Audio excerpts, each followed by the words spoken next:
Hi friends, this is Pani and welcome to my channel. বন্ধুরা, আজকে আমি তোমাদের জন্য একটা দারুণ টপিক নিয়ে এসেছি। আজকে আমরা দেখব বিং আর বিন এর ব্যবহার। আমরা কোন ক্ষেত্রে কোন সেন্টেন্সে বিং আর বিন কে ব্যবহার করতে পারি।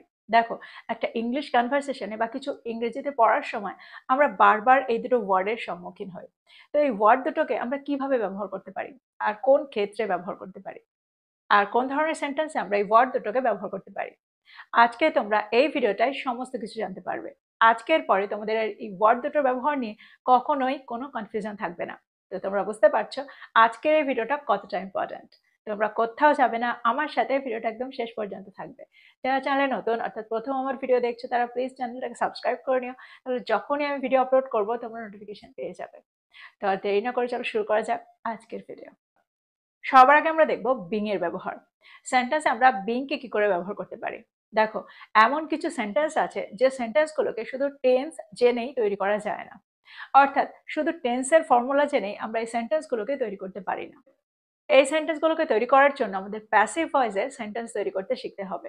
দেখো, প্যাসিভ সেন্টেন্স আমরা কোনগুলোকে বলি, যেখানে কর্তা কি করছে অর্থাৎ কর্তার উপরে আমরা জোর দিই না, আমরা জোর দিই ক্রিয়ার উপরে।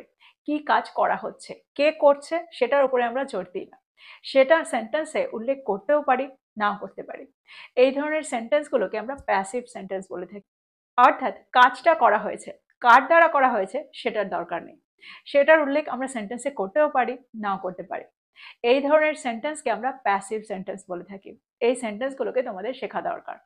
দেখো, বিং আর বিন দুটো ওয়ার্ডই প্যাসিভ সেন্টেন্সেই ব্যবহার করা হয়। সেন্টেন্সটা যখন প্যাসিভ ভয়েসে থাকে তখনই আমরা এই দুটো ওয়ার্ডকে ব্যবহার করে থাকি। দেখো, বিংকে আমরা ব্যবহার করে থাকি প্যাসিভ প্রেজেন্ট কন্টিনিউয়াস টেন্সে আর প্যাসিভ পাস্ট কন্টিনিউয়াস টেন্সে। যখন আমাদের বলতে হয় কোনো একটা কাজ করা হচ্ছে। দেখো, কন্টিনিউয়াস টেন্সের অর্থটাই হলো কোনো একটা কাজকে কন্টিনিউয়াস রাখা। কোনো একটা কাজ হচ্ছে বা কোনো একটা কাজ করা হচ্ছে, এরকম অর্থে আমরা সেন্টেন্সে বিং কে ব্যবহার করে থাকি। দেখো, এখানে কে করছে সেটার উল্লেখ আমরা সেন্টেন্সে করতেও পারি, নাও করতে পারি। এক্সাম্পল দেখো, ঘরটা পরিষ্কার করা হচ্ছে। The room is being cleaned. The room is being cleaned. দেখো, আমরা বিং এর পরে সবসময় এখানে কিন্তু ভার্বের থার্ড ফর্মের ব্যবহার সেন্টেন্সে করব। দেখো, এই সেন্টেন্সে আমরা যদি বিং এর ব্যবহার না করতাম তাহলে কিন্তু সেন্টেন্সটার সঠিক অর্থ আমরা দিতে পারতাম না। সেন্টেন্সটা কিন্তু ভুল হয়ে যেত। কোনোভাবেই আমরা এই ধরনের সেন্টেন্স তৈরি করতে পারি না বিং এর ব্যবহার না করে। যদি আমরা বলতাম দ্য রুম ইজ ক্লিনিং, তাহলে সেন্টেন্সটার অর্থ কি হতো? ঘরটা নিজে নিজেই নিজেকে পরিষ্কার করতে পারে না। তাহলে কিন্তু সেন্টেন্সটার সঠিক অর্থ হলো না। তো তোমরা বুঝতে পারছো কোন ধরনের সেন্টেন্সে আমরা বিং কে ব্যবহার করছি, অর্থাৎ কোন অর্থে আমরা বিং কে সেন্টেন্সে ব্যবহার করছি। যদি আমি বলি চিঠিটা লেখা হচ্ছে, the letter is being written. The letter is being written. যদি আমি বলি চিঠিটা তার দ্বারা লেখা হচ্ছে, তাহলে সেন্টেন্সটা কি হবে? The letter is being written by her বা বাই হিম। দেখো, এখানে কর্তার ইম্পর্টেন্সটা কিন্তু সেন্টেন্সে আমরা দিচ্ছি না, কাজটার ইম্পর্টেন্স দিচ্ছি। চিঠিটা লেখা হচ্ছে, এখানেই কিন্তু সেন্টেন্সটাকে আমরা শেষ করতে পারতাম। তো তোমরা বুঝতে পারছো এগুলোকেই বলা হয় প্যাসিভ সেন্টেন্স। যদি আমি বলি গাড়িটি মেরামত করা হচ্ছে, the car is being repaired. The car is being repaired. কার দ্বারা করা হচ্ছে সেটার উল্লেখ করার দরকারই নেই। বইগুলো সাজানো হচ্ছে, the books are being organised. The books are being organised. কাপড়গুলো ভাঁজ করা হচ্ছে, the clothes are being folded. The clothes are being folded. তো তোমরা বুঝতে পারছো কোন ধরনের সেন্টেন্সে আমরা বিং কে ব্যবহার করছি, কোন অর্থে ব্যবহার করছি। এই সেন্টেন্সগুলো ছিল প্যাসিভ প্রেজেন্ট কন্টিনিউয়াস টেন্সে। এবার আমরা দেখব প্যাসিভ পাস্ট কন্টিনিউয়াস টেন্স। দেখো, প্যাসিভ পাস্ট কন্টিনিউয়াস টেন্সে শুধু আমরা ওয়াজ ওয়ার্ডের ব্যবহার করব। অ্যাম ইজ আর এর জায়গায় ওয়াজ ওয়ার্ডের ব্যবহার করে সেন্টেন্সটাকে আমরা পাস্ট টেন্সে তৈরি করব। এক্সাম্পল দেখো, ঘরটা পরিষ্কার করা হচ্ছিল, the room was being cleaned. The room was being cleaned. দেখো, এর আগে তোমরা দেখেছো ঘরটা পরিষ্কার করা হচ্ছে, তখন আমরা ইজের ব্যবহার এই সেন্টেন্সে করেছি। যেহেতু সেন্টেন্সটা পাস্ট টেন্সে আছে সেহেতু আমরা ইজের জায়গায় ওয়াজ এর ব্যবহার করলাম, the room was being cleaned. আমাকে সত্যিটা বলে দেওয়ার জন্য জোর করা হচ্ছিল, I was being forced to tell the truth. I was being forced to tell the truth. এই সেন্টেন্সটাকে যদি আমরা প্যাসিভ প্রেজেন্ট কন্টিনিউয়াস টেন্সে রাখতাম তাহলে সেন্টেন্সটা কি হতো? সত্যিটা বলে দেওয়ার জন্য আমাকে জোর করা হচ্ছে, তাহলে সেন্টেন্সটা কি হতো? I am being forced to tell the truth. I am being forced to tell the truth. অর্থাৎ আমাকে ফোর্স করা হচ্ছে, আমাকে জোর করা হচ্ছে সত্যিটা বলে দেওয়ার জন্য। তো তোমরা বুঝতে পারছো এই ধরনের সেন্টেন্স আমরা কত সহজেই তৈরি করতে পারি। ঘরটা সাজানো হচ্ছিল। The room was being decorated. The room was being decorated. যদি আমি বলি ঘরগুলো সাজানো হচ্ছিল, তাহলে সেন্টেন্সটা কি হবে? The rooms were being decorated. দেখো এখানে কিন্তু আমরা ওয়াজ এর জায়গায় ওয়ার এর ব্যবহার করেছি, কারণ যেহেতু সাবজেক্টটাকে আমরা প্লুরাল ফর্মে নিয়ে এসেছি। যদি আমি বলি অনুষ্ঠানটির জন্য মঞ্চটি প্রস্তুত করা হচ্ছিল, তাহলে সেন্টেন্সটা কি হবে? The stage was being prepared for the event. The stage was being prepared for the event. গানটি জোরে বাজানো হচ্ছিল। The music was being played loudly. The music was being played loudly. গানটা কার দ্বারা জোরে বাজানো হচ্ছিল সেটা কিন্তু এখানে বলার দরকার নেই, এটুকু বললেই একটা কমপ্লিট সেন্স দিচ্ছে। তো এক্সাম্পলগুলোর মধ্যে দিয়ে তোমরা বুঝতে পারলে বিংকে আমরা সেন্টেন্সে কি করে ব্যবহার করতে পারি, অর্থাৎ এই সেন্টেন্সগুলোতে আমরা বিংকে কি করে ব্যবহার করছি। এবার আমরা দেখব বিনের ব্যবহার। দেখো বিনকেও আমরা প্যাসিভ ভয়েসেই ব্যবহার করে থাকি, অর্থাৎ সেন্টেন্সগুলো যখন প্যাসিভ সেন্টেন্সে থাকে তখনই আমরা বিনকে ব্যবহার করে থাকি। একটা জিনিস তোমাদের এখানে মনে রাখতে হবে, দেখো বিংকে আমরা প্যাসিভ প্রেজেন্ট কন্টিনিউয়াস টেন্সে আর প্যাসিভ পাস্ট কন্টিনিউয়াস টেন্সে ব্যবহার করেছি, কিন্তু বিনকে আমরা এই ধরনের সেন্টেন্সে কিন্তু ব্যবহার করব না। বিনকে আমরা পারফেক্ট টেন্সে ব্যবহার করব, passive present perfect tense, passive past perfect tense আর প্যাসিভ ফিউচার পারফেক্ট টেন্স। এই 3 ধরনের টেন্সে আমরা বিনকে ব্যবহার করতে পারি, আর প্রত্যেকটা সেন্টেন্স কিন্তু প্যাসিভ ভয়েসে থাকবে। এক্সাম্পল দেখো, তোমরা আরো ভালো করে বুঝতে পারবে। সবার আগে আমরা দেখব প্যাসিভ প্রেজেন্ট পারফেক্ট টেন্সে আমরা বিনকে কি করে ব্যবহার করছি। দেখো পারফেক্ট টেন্স কোনটা হয়, অর্থাৎ সেন্টেন্সটা যে পারফেক্ট টেন্সে আছে সেটা আমরা কি করে বুঝবো। যদি আমি বলি আমি ঘরটা পরিষ্কার করেছি, তাহলে সেন্টেন্সটা কি হবে? I have cleaned the room. I have cleaned the room. এটা হলো প্রেজেন্ট পারফেক্ট টেন্স।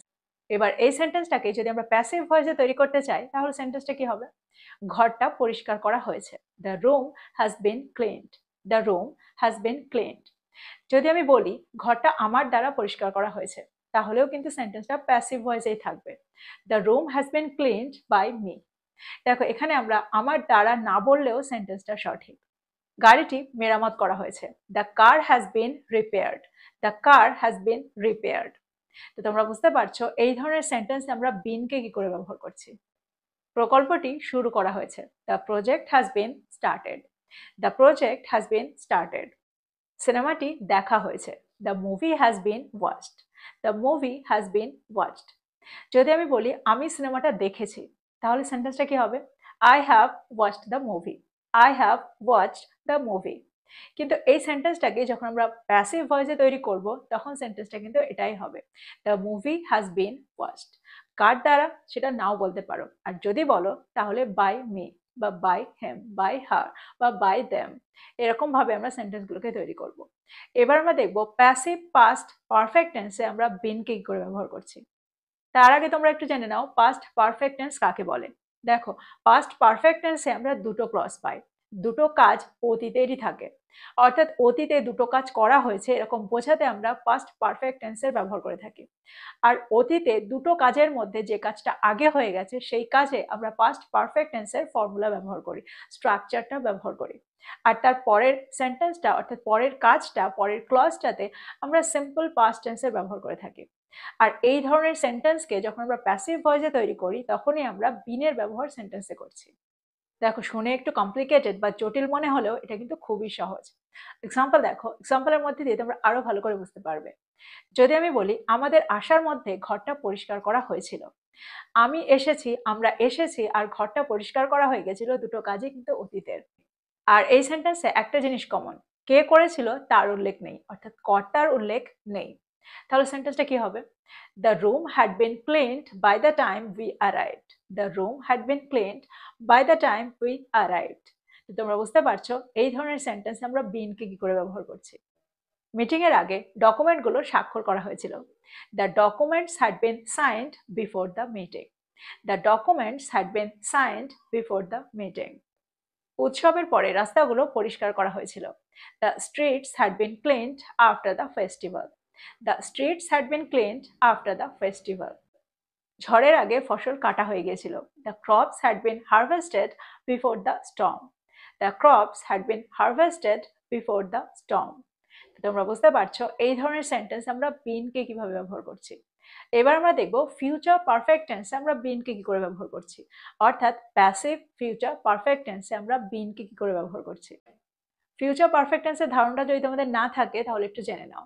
দেখো, ফিউচার পারফেক্ট টেন্সে আমরা দুটো কাজ বোঝাই, ভবিষ্যতে দুটো কাজ বোঝায়, বা কোনো কিছুর আগে কোনো কিছু করে ফেলবো এরকমটা বোঝায়।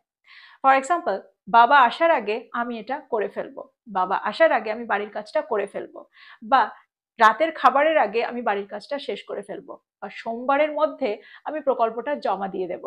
এরকম অর্থে আমরা সেন্টেন্সে ফিউচার পারফেক্ট টেন্সের ব্যবহার করে থাকি।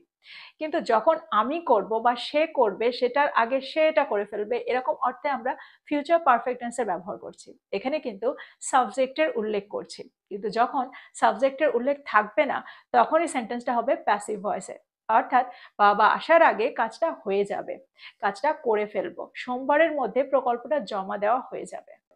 এক্সাম্পল দেখো, অতিথিরা আসার আগে ঘরটা পরিষ্কার করা হবে।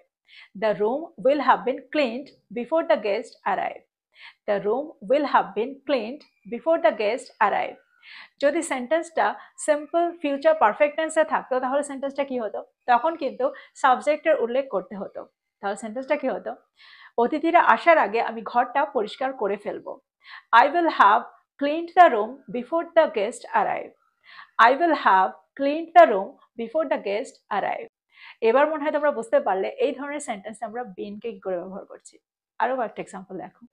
রিপোর্টটা দুপুরের মধ্যে জমা দেওয়া হবে। The report will have been submitted by noon. The report will have been submitted by known.